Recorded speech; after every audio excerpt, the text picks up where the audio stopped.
veces en algunos linfomas B puede haber algún tipo de manifestaciones así, pero en los T, con excepción del angioinmunoblástico, no he visto yo casos. Tenemos dos preguntas de Guadalajara. La primera pregunta es específicamente para la doctora Rivas, del doctor Carrillo, y hace referencia de hay que hacer profilaxia al sistema nervioso central en linfomas de células T. En general, cuando se trata de un linfoma T, pero linfoblástico, sí.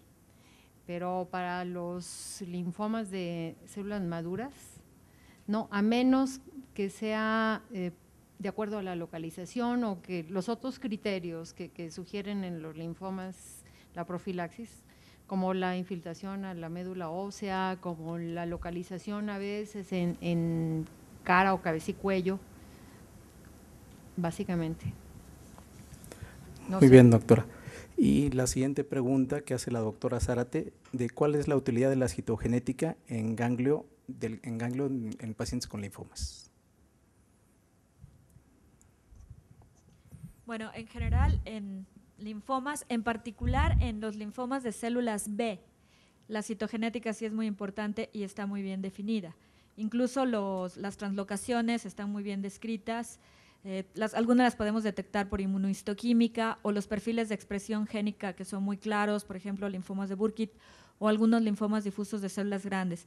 En el caso de los linfomas T, la citogenética no es muy útil, con excepción del linfoma linfoblástico, que ustedes saben que tiene una lista interminable de translocaciones genéticas, y en el linfoma anaplásico de células grandes, la translocación que ustedes conocen, 2,5. Sin embargo, para el resto de los linfomas de células T, ahorita está como iniciando apenas, pero no se conoce, no en comparación con el de los linfomas B. Entonces, hasta la fecha no está bien establecido para cada linfoma qué tipo de translocación o qué tipo de cambios se pudieran encontrar haciendo los estudios de citogenética. Y nuevamente, quizás esto esté relacionado con la frecuencia tan baja de estos linfomas. Sí, para la doctora Silvia Rivas. En relación a los tratamientos de los linfomas T, sobre todo en segundas líneas, de los medicamentos que sí tenemos, ¿ha probado usted o qué opina de la combinación de fludarabina con anti-CD52? E incluso en estos casos o en ocasiones poder agregarle ahí, como no tenemos lenalidomida, en todos los casos el costo talidomida. Y la segunda pregunta es, en los linfomas T, como sabemos que tienen una alta tasa de recaída o su sobrevida libre de enfermedad, en algunos casos puede ser corta, ¿en estos usted sugeriría o ha usado terapias de mantenimiento con algunos de los medicamentos como interferón o algún otro? Yo no he tenido la oportunidad de usarlos. Pensaría mucho esa posibilidad por la inmunosupresión tan importante, la toxicidad, el riesgo, yo creo que sería mucha la toxicidad. No leí nada al respecto de esa combinación. Hay algunos casos tratados con fludarabina, con respuestas, pues son casos aislados, no se pueden generalizar. Yo he tenido 2, 3 pacientes que han sido tratados con fludarabina antes de llegar al hospital y pues siempre me llegan con recaídas graves y con mucha toxicidad con la fludarabina. Entonces no podría yo recomendar más el uso. La segunda pregunta era ¿cuál, perdón? Terapia de mantenimiento.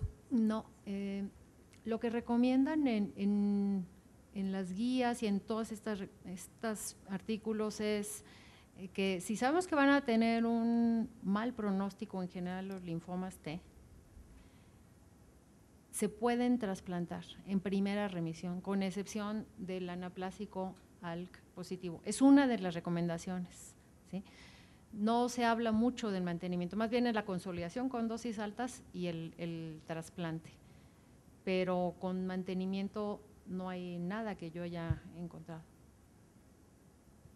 Al doctor Tripp, me llama la atención, doctor, siendo el caso un linfoma anaplásico ALK negativo, que se esperaran a ver la evolución, tuviera la recaída y después se propusiera para trasplante autólogo, siendo que la sobrevida global en los pacientes con ALK negativo no es muy buena. ¿Y por qué no se propuso inmediatamente para autotrasplante? Porque en realidad no existe un protocolo propiamente para linfomas T en ese sentido. Mucho de lo que se hace en T se traspola de B, y la verdad es que los B no están indicados en el momento actual a hacerles un trasplante de primera intención o frontline, que se llama. La posibilidad de hacer un trasplante autólogo en primera remisión, en realidad las opiniones están divididas, es decir, entre lo hago o no lo hago, es decir, finalmente no deja de ser un riesgo. Seguramente algunos, la mortalidad, si bien es menor al 5%, no es despreciable, y finalmente no es un punto acabado, ¿no? Entonces la opción se debe de discutir con el enfermo mismo, es decir, decirle, oye, pues hay estas opciones, es decir, hacer un poco de equipo en el sentido de qué sigue, ¿no? O sea, si tú tienes la posibilidad de hacer un PET más o menos con cierta frecuencia, puedes detectar recaídas tempranas, es decir, como en este caso que el PET en realidad te detecta enfermedades no muy avanzadas, puedes tener un buen rescate. Si nosotros en realidad manejamos a los T pues, como B, y el trasplante en segunda remisión es obligado, ¿no? Es decir, en ese sentido, sí le va mejor. Si tú comparas linfomas T trasplantados en primera línea contra los linfomas T trasplantados en segunda remisión completa, sí les va mejor, pero cuando tú trasplantas enfermos en primera remisión completa vas a sobretratar a un grupo de enfermos. Es decir, tú supones que tú vas a curar en T anaplásico solo con quimioterapia un porcentaje bajo, vamos a decir 30%, vas a sobretratar al 30%. Si finalmente esa es la desventaja de trasplantar a grupos de enfermos en primera remisión, a diferencia que el que recae, que la posibilidad de curación pues ya viene siendo alrededor del 10% o menos, en donde la posibilidad de sobretratar a un enfermo es solo 10%, es decir, en ese sentido compensa un poco la espera, ¿no? Y de ahí la posibilidad y la validez de que observación pueda ser una estrategia en ese sentido válida de no sobretratar a los enfermos, haciendo una traspolación de lo que sucede con los B.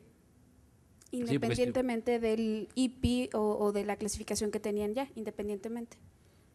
Sí. En el caso del paciente, pues. Sí, porque en realidad, si bien es cierto que el grupo 3, como es el caso del enfermo, tiene altas probabilidades de recaer, también tiene una posibilidad de un 30% de curarse, ¿no? Es decir, el paciente, bueno, pues es que yo no quiero someterme a un riesgo de dosis altas de quimioterapia porque a lo mejor me va a dar un segundo cáncer.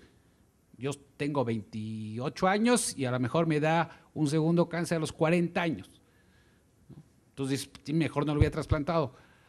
Vamos, son puntos que no están claramente definidos, ¿no? Y yo estoy de acuerdo contigo, es decir, ahora en el retroscopio lo hubiera trasplantado de inicio, pero no sabe, ¿no? Si realmente son puntos que yo creo que en este momento o tienes un protocolo clínico muy definido, muy establecido de investigación, o lo comentas con el enfermo, es decir, pros y contras en el sentido de someter a un enfermo a un trasplante.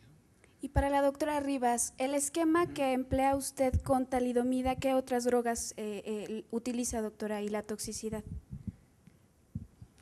Mira, es de lo más empírico.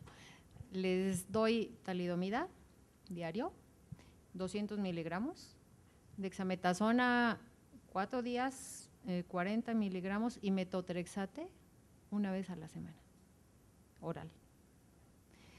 Es bastante bien tolerado.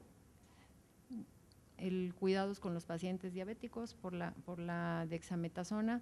No hemos tenido problemas con la talidomida ni con el metotrexate. ¿Cuál es el papel del PET en los linfomas T? Gracias.